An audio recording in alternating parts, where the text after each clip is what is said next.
چند سردار جو تھے نا، یہ حضرت عمر کے سامنے بیٹھے تھے، اکرمہ بن ابی جہل۔ تو اصحاب صفہ آئے تو حضرت عمر نے کہا بھائی ذرا آپ پیچھے ہو جاؤ، ان کو آگے بٹھا لیا۔ سلمان، بلال، پھر مقداد آئے، صہیب آئے، حضرت عمر نے کہا ذرا پیچھے ہو جاؤ، ان کو آگے بٹھا لیا۔ پھر دوسرے آئے، آپ نے کہا تم ذرا پیچھے ہو جاؤ۔ ایسا کرتے کرتے سرداروں کو جوتیوں پہ بٹھا دیا اور غریب غلام آگے بٹھا دیے۔ جب مجلس ختم ہوئی تو حضرت ابو سفیان کہنے لگے آج عمر نے ہمارے ساتھ کیا کیا؟ تو حارث بن ہشام، سہیل بن عمر کہنے لگے کیا کیا؟ کہ دیکھو سرداروں کو جوتیوں پہ بٹھا دیا اور غریبوں کو سامنے بٹھا دیا۔ تو اس پر سہیل بن عمر نے کہا اس میں عمر کا قصور نہیں، ہمارا قصور، ہم نے اسلام لانے میں دیر کی، ہم پیچھے رہ گئے، انہوں نے پہل کی، وہ آگے نکل گئے۔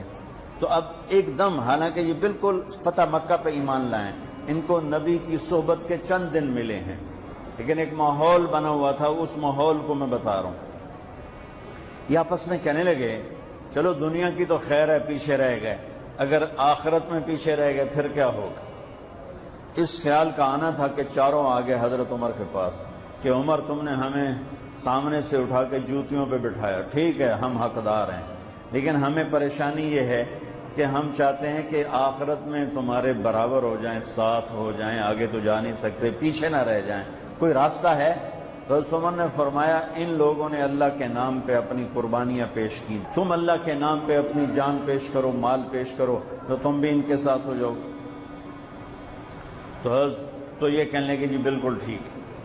تو یہ سارے قریش کے سردار مکے آئے اور مکے سے بمع خاندانوں کے انہوں نے ہجرت کی، 400 بڑے سردار انہوں نے مکہ چھوڑا۔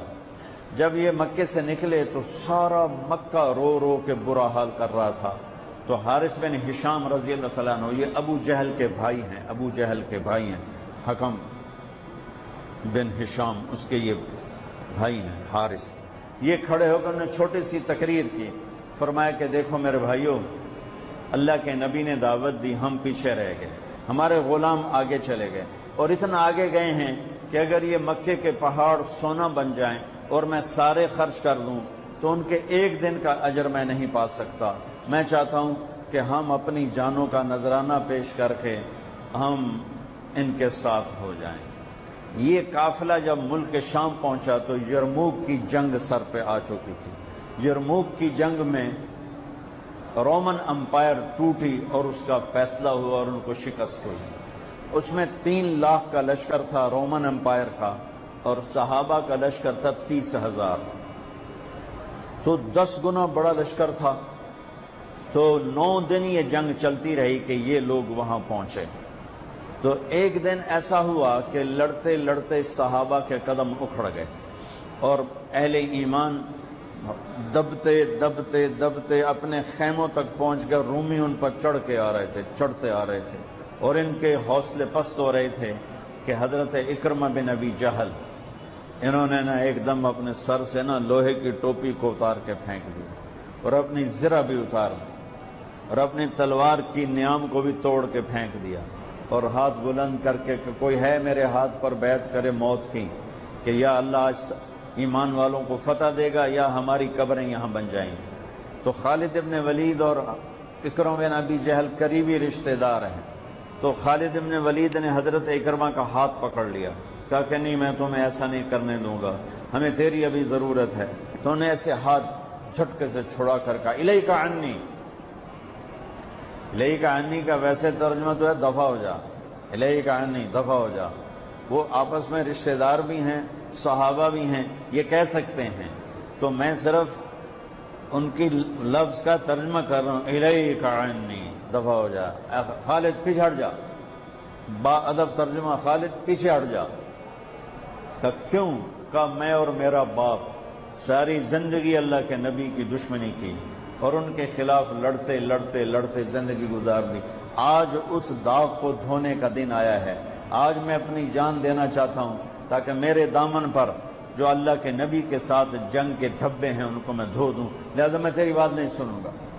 تو ان کے بیٹے عامر بن اکرمہ نے آگے بڑھ کے بیعت کی، زرار بن افزر نے، عبد الرحمن بن ابو بکر نے، عبداللہ بن عمر نے، ابو سفیان نے، حارث بن ہشام نے، سہیل بن عمر نے، ان بڑے بڑے قریشی سرداروں نے، انہوں نے حضرت اکرمہ کے ہاتھ پر بیعت کی اور سب نے اپنی تلواروں کو توڑ دیا، نیاموں کو توڑ دیا، زریں اتار دی، لوہے کی ٹوپیاں اتار دیں اور اللہ اکبر کہہ کر جو گھسے ہیں 400 آدمیوں نے 3 لاکھ کا منہ پھیر دیا اور ان کو ہٹاتے ہٹاتے ہٹاتے ان کے خیموں تک لے گئے، لیکن اس سفر میں ان 400 میں چند ہی بچے، باقی سب شہید ہو گئے۔ اور جب رومیوں کے قدم اکھڑ گئے تو حضرت خالد ابن ولید بھاگے، گھوڑے کو دوڑایا اور پیچھے کی طرف آئے کہ وہ دیکھ رہے تھے کہ اکرمہ بھی گر رہا ہے، عمر بھی گر رہا ہے اور فلاں بھی گر رہا ہے، فلاں بھی گر رہا ہے۔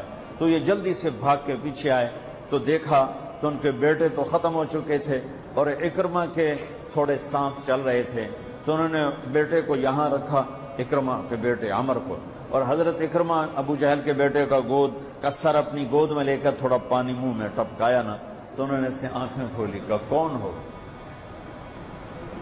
کہا میں خالد ہوں۔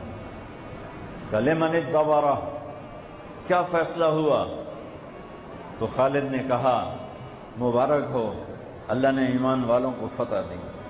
کہا اچھا، عمر کو کہہ دینا جو تم نے کہا تھا وہ ہم نے کر دیا۔ آئے ہائے، اور ساتھ ہی جان نکل گئی۔ تو خالد ابن ولید کے ایک دم آنکھوں میں آنسو آئے اور انہوں نے غصے سے کہا کلا زعم ابن الحنتمۃ اللہ نستشہد۔ عرب جب کسی کو پیار سے بلاتے تھے تو باپ کے نام سے، یا ابن عمر، اے عمر کے بیٹے، یا ابن الخطاب، اے خطاب کے بیٹے، عزت محبت سے بلانے کے لیے باپ کا نام آتا تھا، اور غصے میں بلانا ہوتا تھا تو ماں کے نام سے، یا ابن سمیہ، یا ابن الحنتمہ۔ یہ ان کی ثقافت تھی کہ غصے میں بلانا ہے تو ماں کے نام کے ساتھ، عزت محبت میں بلانا ہے تو باپ کے نام کے ساتھ۔ یہاں خالد ابن ولید کو عمر پہ غصہ چڑھا ہوا ہے، کلا زعم ابن الحنتمۃ اللہ نستشہد۔ اب خطاب کا بیٹا عمر بن خطاب، یہ نہیں کہا خطاب کا بیٹا، حضرت عمر کی ماں کا نام لے کر کہا کہ اب حنتمہ کا بیٹا یہ نہیں کہہ سکتا کہ ہم نے اللہ کے نام پر اپنی جانوں کا نذرانہ پیش نہیں